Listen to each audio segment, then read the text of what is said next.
పితా పుత్ర పవిత్రాత్మ నామమున ఆమెన్. ప్రభునందు మిక్కిలి ప్రియ సహోదరి సహోదరులారా, సామాన్య కాలపు 3వ ఆదివార వాక్య పరిచర్యకి మిమ్మందరినీ ప్రేమతో ఆహ్వానిస్తున్నాను. మార్కు సువార్త 1వ అధ్యాయము 14వ వచనము నుండి 15వ వచనము వరకు. యోహాను చెరసాలలో బంధించబడిన పిమ్మట యేసు గలిలయ సీమకు వచ్చి, కాలము సంపూర్ణమైనది, దేవుని రాజ్యము సమీపించినది, హృదయ పరివర్తనము చెంది సువార్తను విశ్వసింపుడు అని దేవుని సువార్తను ప్రకటించను. క్రీస్తునాథుని యందు మిక్కిలి ప్రియ సహోదరి సహోదరులారా, తనను తాను బైబిల్ గ్రంథంలో ఎరుకపరచుకున్నటువంటి దేవుడు మానవాళికి, మనిషికి అవకాశాన్నిచ్చి మానవుడు పరివర్తన చెందాలి, తన వద్దకు తిరిగి రావాలి, తద్వారా నిజమైనటువంటి పరలోక పరమానందాన్ని పొందుకోవాలి, దైవరాజ్యంలో చేరుకోవాలి అనేటువంటి గొప్ప సహృదయాన్ని కలిగినటువంటి దేవుడు. ప్రియులారా, మానవుడు పాపంలో నశించకూడదు, పాపం యొక్క వేతనమైన మరణాన్ని అతను పొందుకొని శాపము పాలు కాకూడదు అనేటువంటి దేవుని యొక్క ప్రణాళిక. మానవుడు పాపం వలన వచ్చినటువంటి శ్రమలు, బాధలు, కష్టాలు, భయాలు అనేటువంటి వాటిలో అలానే మ్రగ్గిపోవాలి అని కోరుకోడు నీవు నేను ఎరిగినటువంటి దేవుడు. ప్రియులారా, మానవుడు హృదయ పరివర్తన చెందాలి, మారు మనసు పొందుకోవాలి, దేవుని యొక్క కారుణ్యాన్ని, దేవుని యొక్క కరుణని, జాలిని, దయను పొందుకోవాలి అనేటువంటిదే దేవుని యొక్క ముఖ్యమైన ఉద్దేశం. ప్రియులారా, దేవుడు అనంతమైన ప్రేమామయుడు, కరుణా సంపన్నుడు, కారుణ్యము కలిగినటువంటి వాడు.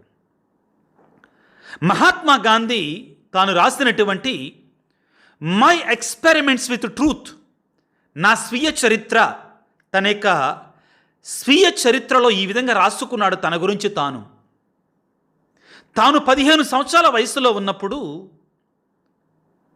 ఏదో ఒక విషయంలో, ధనం విషయంలో అప్పు పడ్డాడు. ఆ అప్పుని ఎలాగ చెల్లించాలో తెలియక చివరికి తన తండ్రి యొక్క చేతికి ఉన్నట్టు బంగారపు బ్రేస్లెట్ని దొంగిలించి అమ్ముకున్నాడు. స్వయంగా మహాత్మా గాంధీనే ఈ సత్యాన్ని, ఈ విషయాన్ని అంగీకరిస్తాడు తన స్వీయ చరిత్రలో. బ్రేస్లెట్ని అమ్మి ఆ డబ్బులైతే కట్టాడు, కానీ తండ్రి బ్రేస్లెట్ దొంగిలించానే అనేటువంటి పాప భీతి, ఆ భయం తనని వేధిస్తూ ఉన్నదన్నమాట. ఒకరోజు తట్టుకోలేక తండ్రికి చెప్పాలి అనుకున్నాడు, కానీ అమ్మో నాన్న కొడతాడేమో, నాన్న దండిస్తాడేమో అని చెప్పటానికి గుండె ధైర్యం చాలలేదు. కాబట్టి ఏం చేశాడంటే, ఒక తెల్లని పేపర్ మీద పెద్దగా ఈ విధంగా రాశాడు, నానా, నేను నీ బ్రేస్లెట్ దొంగిలించి అమ్మివేసి నేను ఒక తొంట్ర పని చేసి అప్పు చేసినటువంటి ఆ అప్పుని కట్టివేశాను అని ఒక తెల్లని పేపర్ మీద రాసి తండ్రికి అల్లంత దూరంలో నిలబడి ఆ పేపర్ ఇలా పట్టుకొని నిలబడ్డాడట. మహాత్మా గాంధీ అంటాడు, నా కళ్ళమ్మటి నీళ్లు రావటం మా నాన్న చూశాడు. పేపర్ మీద నానా నన్ను క్షమించు, నీ బ్రేస్లెట్ దొంగిలించి అమ్మాను అనేటువంటి నా రాతను చూచాడు. కుర్చీలో కూర్చున్నట్టు మా నాన్న లేచి వచ్చి ఆ పేపర్ని చించివేసి నన్ను దగ్గర తీసుకొని కౌగలించుకొని, ఇంకెప్పుడు చేయమాకు నాయన అట్లాంటి పని అని చెప్పి ప్రేమతో నిమిరాడు. ఆ రోజు నుండి నేను మా నాన్న మీద ఇంకా గౌరవాన్ని పెంచుకున్నాను, ప్రేమను పెంచుకున్నాను.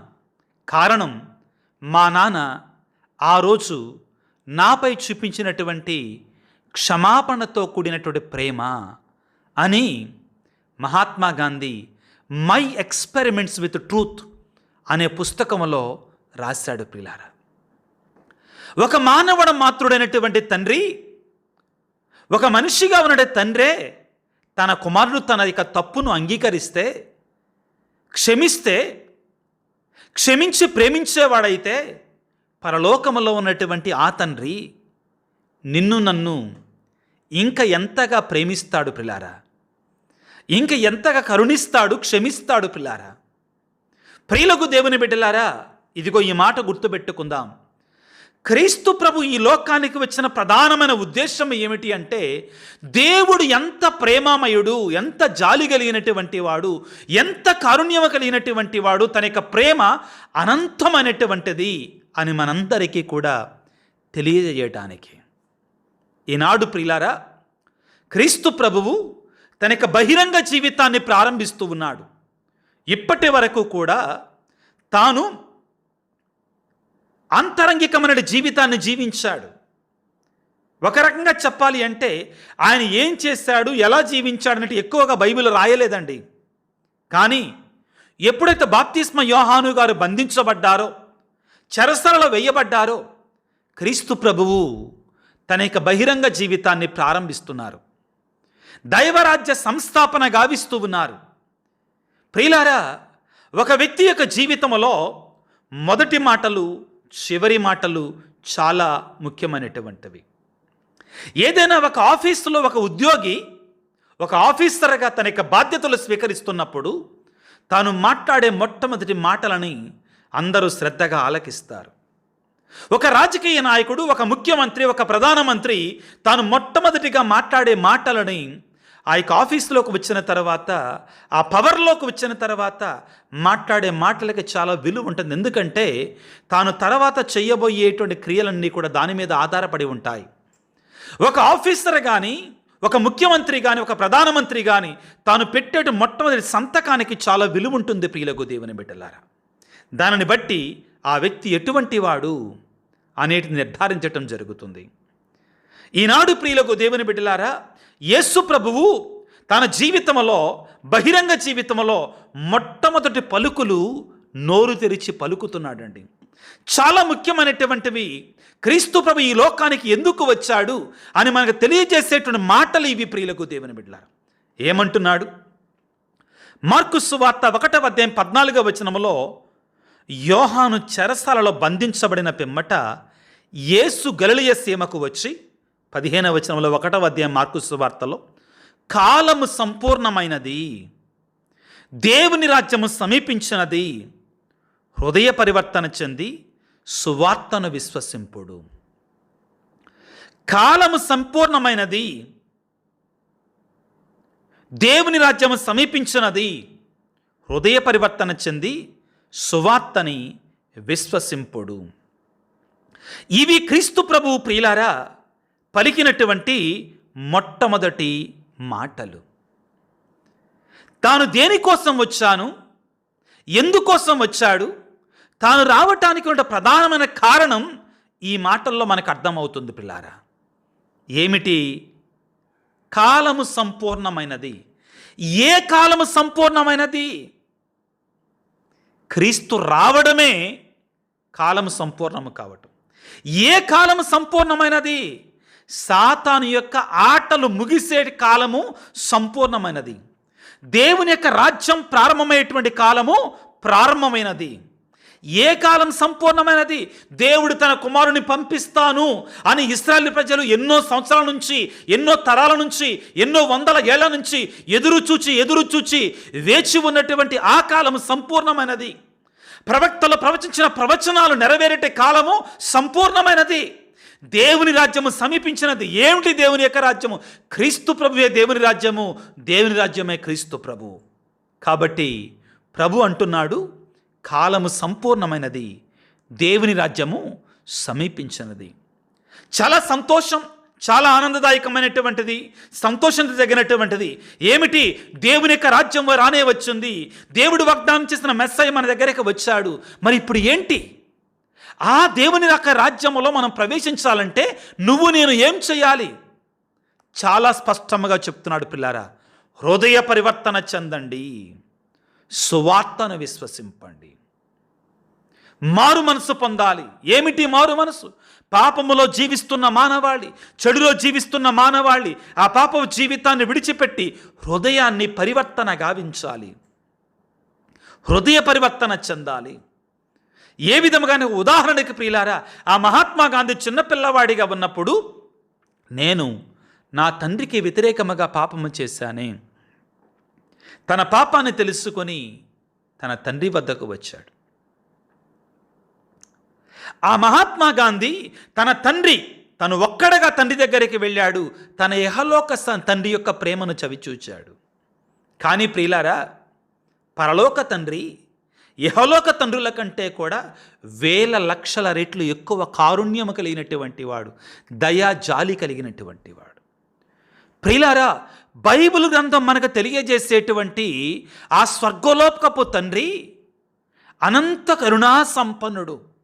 బైబిల్ గ్రంథాన్ని మనం పరిశీలిస్తే, వాక్యాన్ని చదువుకుంటే, యోనా గ్రంథములో ప్రియులారా, ఈనాడు మనం చదువుకోవాల్సినటువంటి మొదటి పట్టణం, ప్రజలు మహా దుర్మార్గులైపోయారు, పాపములో పడిపోయారు.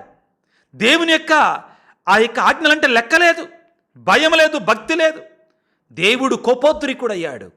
వారు జీవిస్తున్న జీవిత విధానాన్ని చూసి కోపోద్రికుడయ్యాడు. వారు 40 రోజులు మాత్రమే సమయాన్ని ఇచ్చాడు.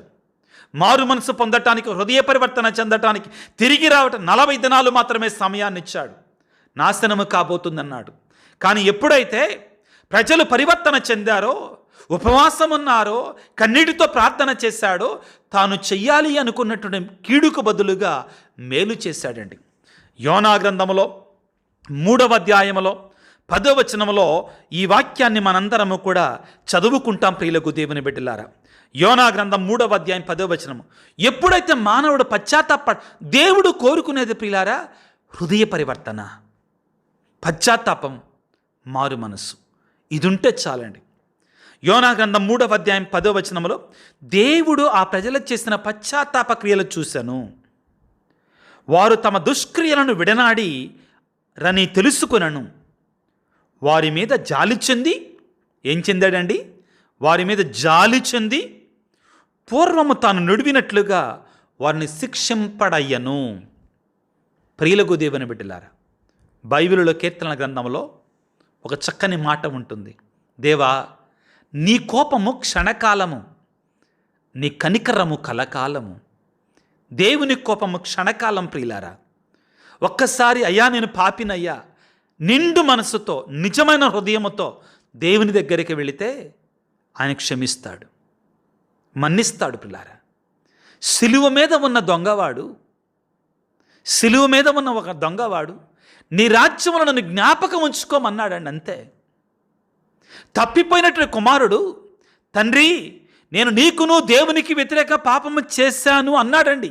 అసలు పూర్తి కూడా కానివ్వాల, చెప్పాలనుకున్న దాన్ని చెప్పనివ్వాల. కౌగలించుకున్నాడు, ముద్దు పెట్టుకున్నాడు, విందును ప్రారంభించాడు.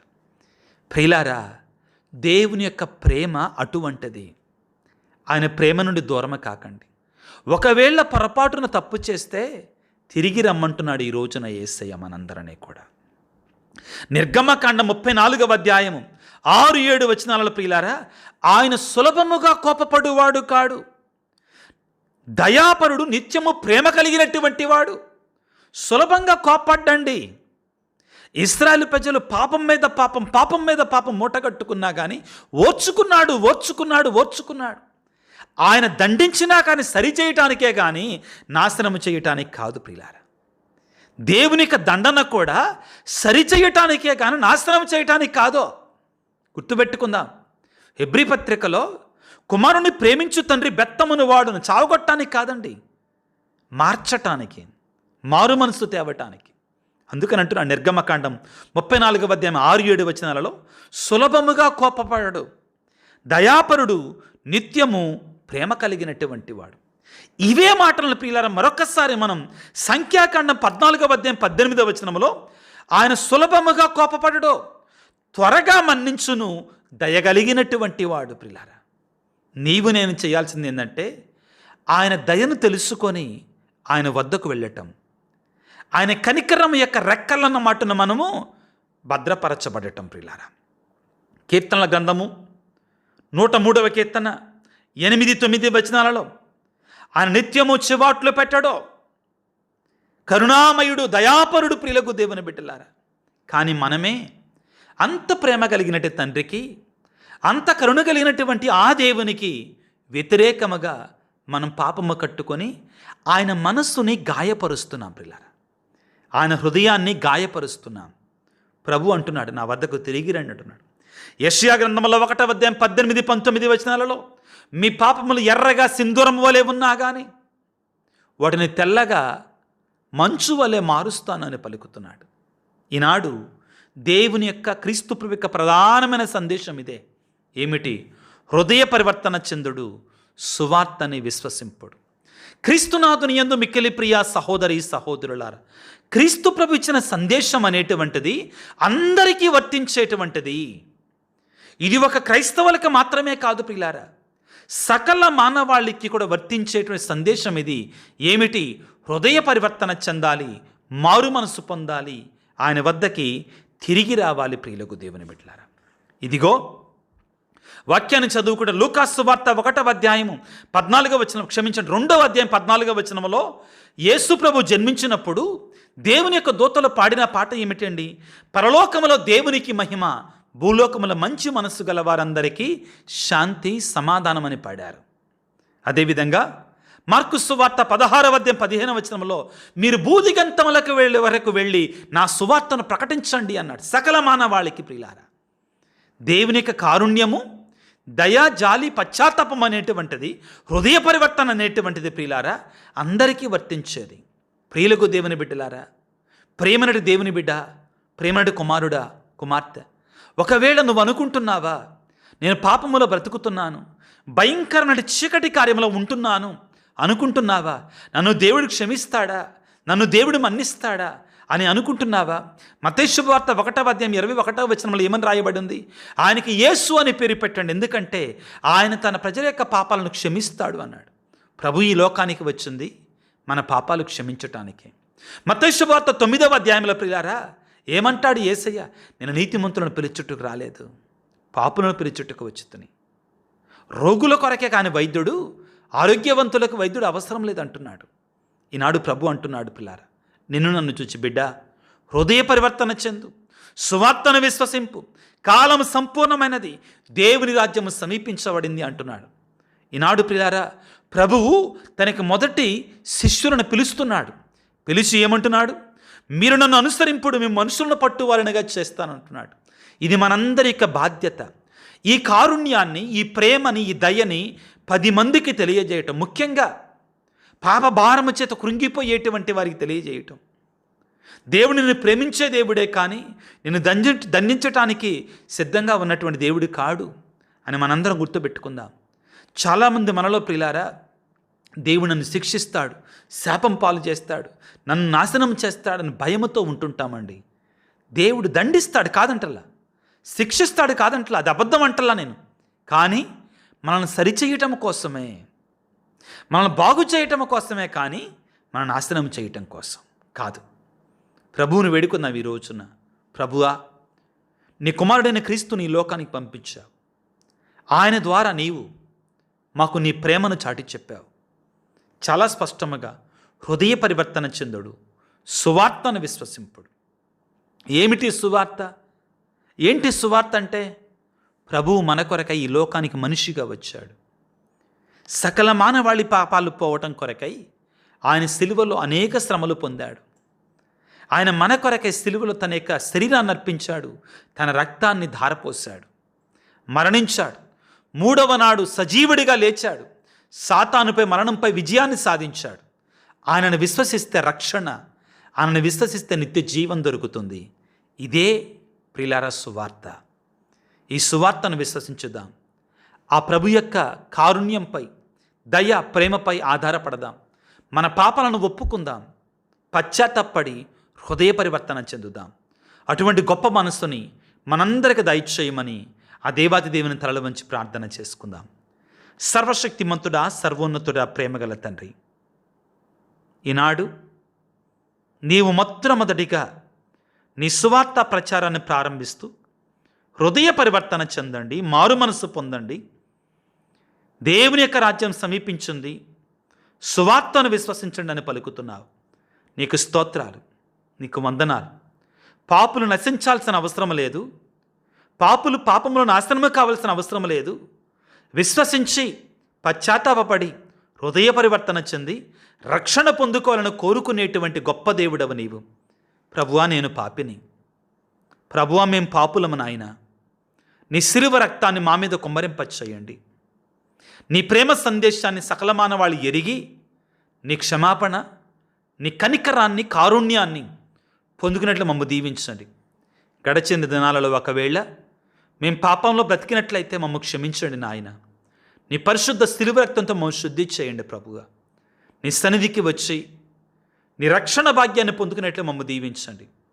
ప్రేమగల తండ్రి, కరుణ కలిగినటువంటి తండ్రి, ప్రత్యేకంగా ఈనాడు ప్రభువా ఎవరైతే ఈ వాక్య పరిచర్యల్లో పాల్గొంటున్నారో వారిని దీవించండి, ఆశీర్వదించండి. ప్రభువా, అనారోగ్యంతో బాధపడుతున్న బిడ్డలకు మంచి ఆరోగ్యాన్ని దయచేయండి. ప్రభువా, భయంకరమైన పాపములో బ్రతుకుతూ నీకు దూరంగా ఉంటూ తమ జీవితాలని శాపం పాలు చేసుకున్న బిడ్డల కొరకై ప్రార్థన చేస్తున్నాం. హృదయ పరివర్తన లేక, పశ్చాత్తాపం లేక, మారు మనసు లేక బ్రతుకుతున్న బిడ్డలకి పశ్చాత్తాపాన్ని రగిలించండి నాయన. మారు మనసును కల్పించండి నా తండ్రి. ఈనాడు ప్రభువా, ప్రత్యేకమైన రీతిలో ఎవరైతే ఈ వీడియో క్రింద మెసేజ్లు పెట్టి మా కోసం ప్రార్థించండి అంటున్నారు తండ్రి, వారందరి కొరకే ప్రార్థిస్తున్నాను తండ్రి. ఆ బిడ్డలను నీ కనికరముతో దీవించండి, ఆశీర్వదించండి. నీ ప్రేమ, నీ జాలి, నీ దయను ప్రభు వారి మీద కుమ్మరింపచేయమని మా ప్రభు అయిన క్రీస్తు ద్వారా వేడుకొనిచున్నాము తండ్రి, ఆమెన్. ప్రభువు మీతో ఉందురుగాక, మీ ఆత్మతో ఉందురుగాక. సర్వశక్తి గల సర్వేశ్వరుడు పిత, పుత్ర, పవిత్రాత్మ మిమ్మందరిని చల్లగా దీవించి ఆశీర్వదించి కాపాడుదురుగాక. God bless you. దేవుడు మిమ్ము దీవించుగాక. ఆమెన్.